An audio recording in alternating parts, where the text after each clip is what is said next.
tuna vijana 19 katika stadi tofauti tofauti na kutoka kwenye vyuo mbalimbali vya VETA ambao wanashiriki kwenye haya mashindano.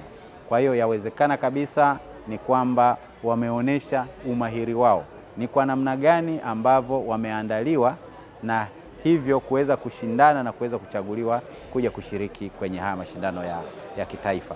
Na sisi tunawatakia kila laheri kwenye haya mashindano ya kitaifa, tunawaombea na tunawahamasisha kwamba washiriki kwa umakini, ikiwezekana waibuke washindi tena.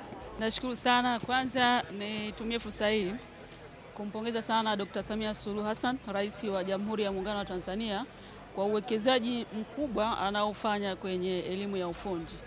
Kwa hiyo tunawapongeza VETA, tumeona vitu ambavyo wanazalisha ni vitu halisi ambavyo vinatumika majumbani, vinaweza kwenda kutumika kwenye viwanda, vinaweza kutumika kufundishia vioni, vinaweza kutumika katika mazingira mbalimbali ambayo bado yanaenda kuokoa muda, yanaenda kuokoa fedha na kusaidia katika mchakato wa kufika malengo ya dira ya maendeleo ya taifa 2050.